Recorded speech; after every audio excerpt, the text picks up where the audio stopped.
El Evangelio de hoy tiene lugar enseguida de la entrada triunfal de Jesús a Jerusalén, donde iba a ser entregado para su muerte en la cruz. Allí Jesús informó a sus discípulos y a algunos seguidores lo que estaba a punto de suceder días después: su pasión, muerte y posterior resurrección. Para ello, utiliza la imagen de una semilla que debe morir al ser plantada para dar paso a una vida nueva. Nos habla el Señor de una semilla de trigo, fruto muy utilizado en su tierra, que además se aplicaba muy bien a él, quien se nos convertiría después en el mejor fruto que planta de trigo podía producir, ya que a partir del Jueves Santo, Jesús será para nosotros el pan eucarístico. Sin embargo, ¿cómo se aplican a nosotros esas palabras del Señor? Yo les aseguro que si el grano de trigo sembrado en la tierra no muere, queda infecundo, pero si muere, producirá mucho fruto. ¿Se aplican estas palabras solo a Él o también a nosotros? Si hemos de seguir el ejemplo y las exigencias de Cristo, ciertamente también se aplican a nosotros. Y para comprender el significado de esto, debemos pasar a las siguientes palabras del Señor: el que ama su vida la destruye, y el que desprecia su vida en este mundo, la conserva para la vida eterna. Ahora bien, puede realizarse la paradoja, la aparente contradicción de perder para ganar, entregar para obtener, morir para vivir. Debe ser así, pues es lo que el Señor nos propone cuando nos advierte que quien pretenda conservar su vida la perderá, pero quien la entregue, la conservará. En el diálogo del Señor que nos relata hoy el Evangelio de San Juan, vemos que se estaba dirigiendo a sus discípulos, los cuales eran hebreos, y a unos griegos, seguramente abiertos al mensaje de Jesús, que habían llegado a Jerusalén y querían ver al Maestro. Y sucedió que en este diálogo también interviene Dios Padre. Jesús muestra rasgos muy genuinos de su humanidad, pues confiesa a sus oyentes que tiene miedo. Ahora que tengo miedo, voy a decirle a mi Padre: Padre, líbrame de esta hora.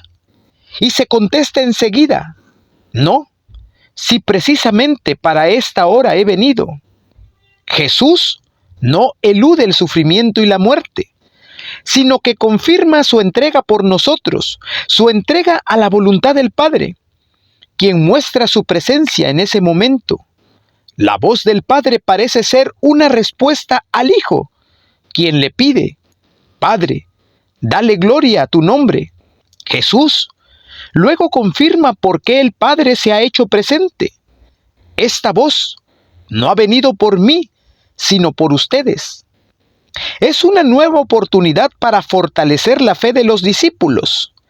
¿Y qué dice el Padre? Lo he glorificado y volveré a glorificarlo. Alusión directa a la resurrección de Cristo, que sucedería, como estaba prometido, al tercer día de su vergonzosa muerte en la cruz. Poquísimas veces se ve la manifestación directa del Padre en los Evangelios. Una de ellas, la menos conocida tal vez, es esta. Recordemos que estaban allí presentes hebreos y gentiles. Tal vez por ello, Jesús luego hace alusión a que su reino se extendería a todos, judíos y no judíos. Cuando yo sea levantado de la tierra, atraeré a todos hacia mí. Nos dice el evangelista que aludía a su muerte en la cruz. Y sabemos cómo se cumplieron las palabras del Señor, pues después de su muerte, su resurrección, su ascensión y Pentecostés, la iglesia por él fundada se extendió por todas partes, con la predicación de los apóstoles. Nos dijo Jesús que su reino se extendería a todos, porque iba a ser arrojado el príncipe de este mundo, el demonio, y él, a través de su muerte en cruz y por la gloria de su resurrección, atraería a todos hacia él. Palabras de esperanza y seguridad para todos los que nos dejamos atraer por él, por su doctrina y por su ejemplo.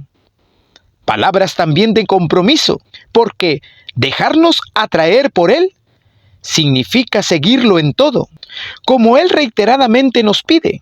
Y seguirlo en todo significa seguirlo también en la muerte. Por supuesto, esto no significa que todos tengamos que morir en una cruz como Él.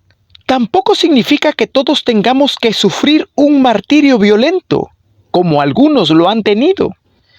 Significa más bien ese morir cada día a nuestro propio yo.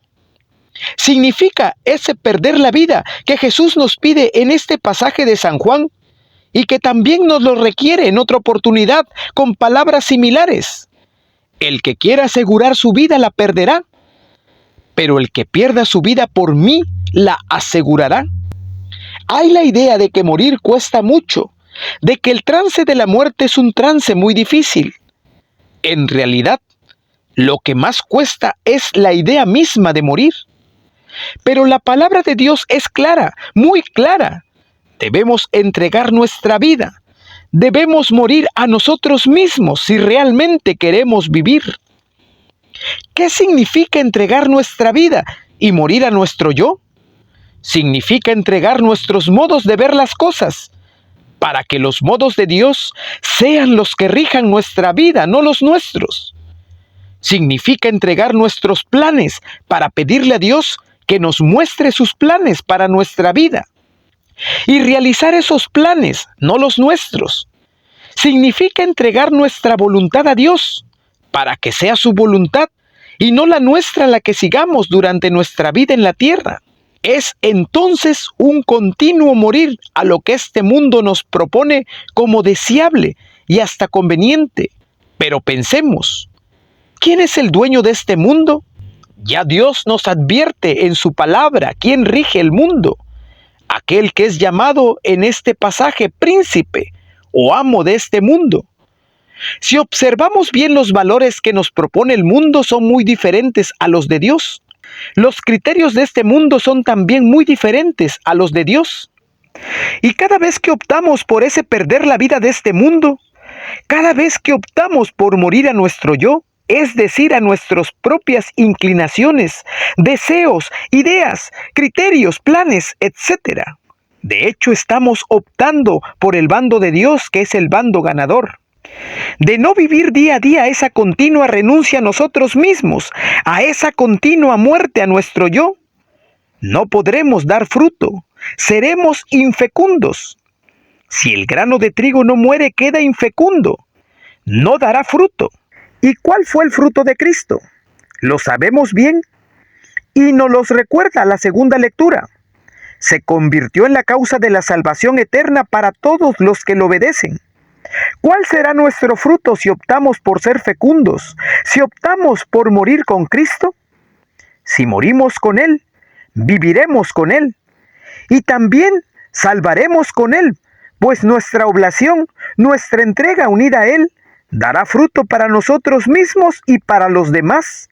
Nos salvaremos nosotros y salvaremos a otros. Serán frutos de vida eterna para nosotros mismos y para los demás. Es lo que llama Juan Pablo II en su encíclica Salvifici Doloris, sobre el sufrimiento humano, el valor redentor del sufrimiento.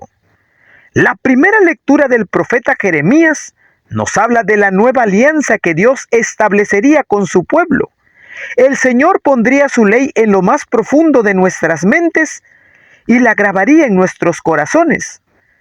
Y nos dice: todos me van a conocer, desde el más pequeño hasta el mayor de todos, cuando yo les perdone sus culpas y olvide para siempre sus pecados. Nos dice que lo vamos a conocer, porque nos va a perdonar y se va a olvidar de nuestros pecados. No lo vamos a conocer por su castigo, sino por su perdón. Esa es su tarjeta de presentación, su amor infinito que perdona y olvida todo nuestro mal. Cristo entonces se hizo hombre y vivió, y sufrió y murió y resucitó para que nuestros pecados fueran perdonados y pudiéramos tener acceso nosotros a la resurrección y a la vida eterna.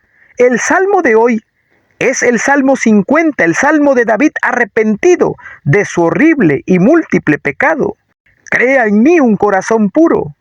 Lávame de todos mis delitos y olvidas mis pecados. Devuélveme la alegría de la salvación. Bellísimo salmo propio para orar cuando nos queremos arrepentir de nuestros pecados. Muy apropiado para pedir nuestra conversión al Señor, para implorar su misericordia. Próximos ya a la Semana Santa, cuando conmemoremos la entrega total que Cristo hizo de sí mismo, perdiendo su vida para darnos una nueva vida a todos nosotros. Es tiempo propicio para una profunda conversión. Reflexionando sobre las palabras del Evangelio y aplicándolas a nuestra vida espiritual, podríamos pedir al Señor esta gracia de conversión profunda, que significa el poder comprender y realizar este ideal que nos propone y nos muestra Cristo. Morir para vivir, perder para ganar, entregar para obtener.